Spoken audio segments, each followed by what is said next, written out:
Your podcast is a powerful tool that serves your audience and your business. But how do you manage it all, bring in new listeners, and convert those listeners into customers? That's what this show is all about. Welcome to Podcasting for Educators. I'm Sarah Whitaker, classroom teacher turned podcast manager, and I'm here to help you get the most out of your show, all while making an impact on other educators. Hey, and welcome back to Podcasting for Educators. Today, I want to acknowledge the fact that there are many ups and downs in podcasting. Even the shows that have 1 million plus downloads have had days where they have just wanted to burn it all down. Maybe you don't feel like anyone is listening, or maybe your downloads aren't increasing at all, or even decreasing month to month. You feel like you can't keep up, or maybe you're not really seeing the ROI of your show. I get it. You may, at some point, wonder what you're doing wrong or if it's even worth it, and it is so easy to go into that negative headspace. That's why in today's episode, I want to have a conversation about what to do if you're feeling a little bit unsure about your show and the growth that it's having and the impact that it's having. And when I thought about doing an episode on this topic, I immediately thought of a story that I'm going to share with you, and I'm going to give you the very watered down SparkNotes version of it, but just know that I promise I'm going to bring it back to podcasting.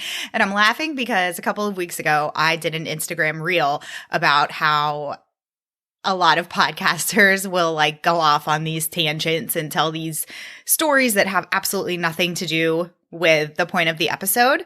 So again, I will bring this back to podcasting. So this is one of my family's favorite stories of me, favorite memories. Me, not so much, but I've learned as I've gotten older how much of an impact it really had on my life. So I think I was about to go into sixth grade. And I mean, sixth grade is a rough time, right? That is like the epitome of your awkward years. I was in the prime of my awkward stage.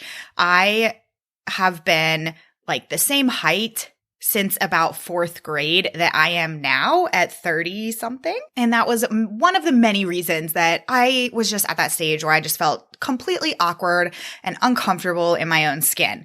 Anyway, I don't honestly know why, but I randomly just begged my parents to send me and my sister and brother to summer camp. I was obsessed with the idea of going to summer camp, and not just a day camp, but it's a sleepover camp. And they agreed. It was a 4-week sleepaway camp.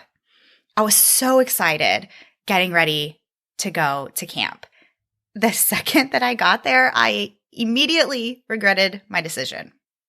I think it was the first time since I was really young that I was put in an environment where I knew absolutely nobody. My brother and sister were there, but the camp was separated into age groups. And so my older sister was on a completely different side of the camp. We barely saw each other.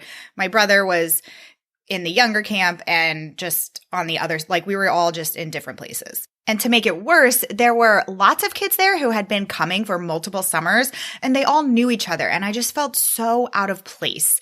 I was a negative Nancy to the core.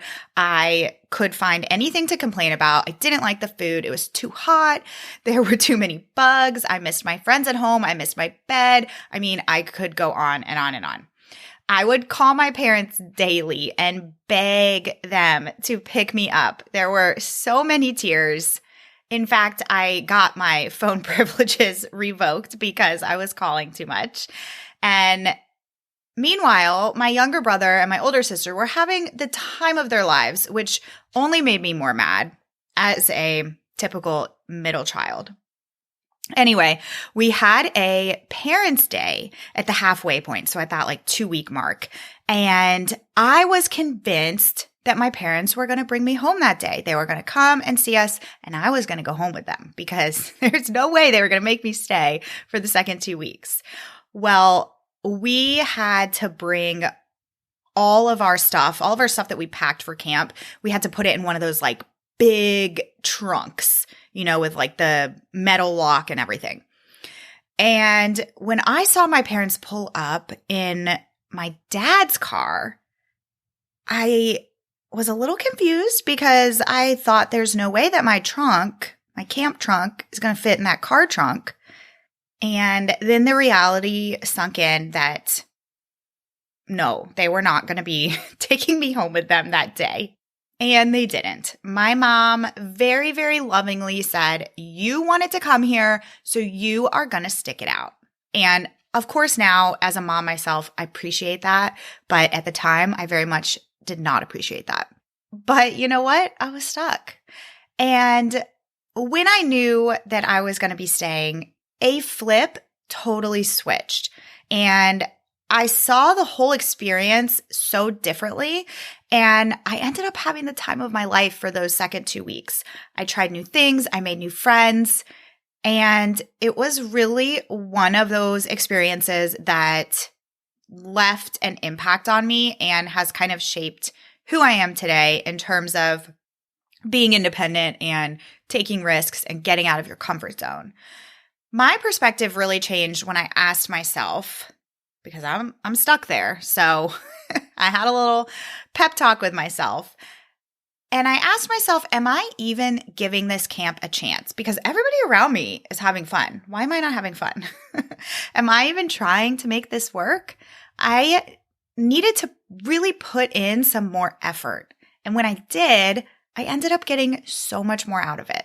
So this is where I'm going to bring it back to podcasting. If you are feeling any negative feelings about how your podcast is doing, I want you to have a moment of truth and ask yourself, am I really giving it my all? Am I taking a look at the content that I'm creating? Am I doing market research? Am I putting myself out there to increase awareness around my show? Or am I just recording an episode the night before it goes live, slapping a new episode graphic on Instagram, and repeating it all again the next week? If it's the latter, sit back and think about how you can change it and how you can really put your energy into getting the most out of your show. You can start by looking at your data and think about how you could re-energize your show. In fact, I did a whole episode on how to bring new energy to your show. It's episode 14. I'll put that in the show notes so that you can check it out. And also, if you're feeling any kind of comparison to other podcasters and their success, because this can happen a lot, you might feel okay about how your show is doing, but then you see other people like posting how many downloads they have and all the great guests that they're bringing on their show and how far batched out they are with their content. If you're feeling any of that, I want you to put things into perspective.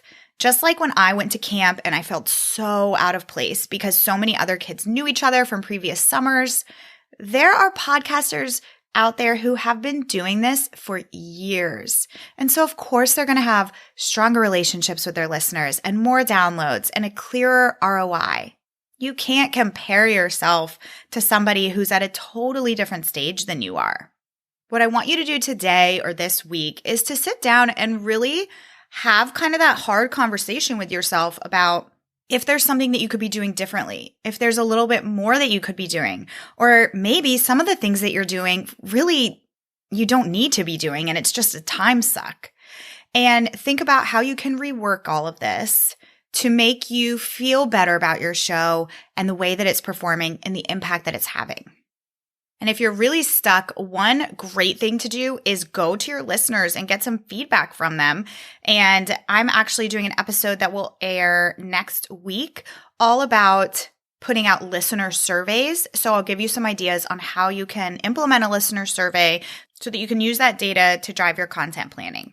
All right, before I head out, I just want to let you know that the best way that you can support this show is by sharing it with a friend or sharing it on your Instagram or your Facebook so that you can help me spread the word and get more eyes and ears on this podcast. I would so appreciate it if you haven't done so already. I will catch you here next week. Thanks so much for listening to today's episode. To keep this conversation going, connect with me on Instagram at Podcasting for Educators. I'm always looking for an excuse to talk about podcasting. If you're looking for support in launching, managing, or growing your podcast, check out my online course, the Podcasting for Educators Prep School, at podcastingforeducators.com/prep school. I'll see you here next time.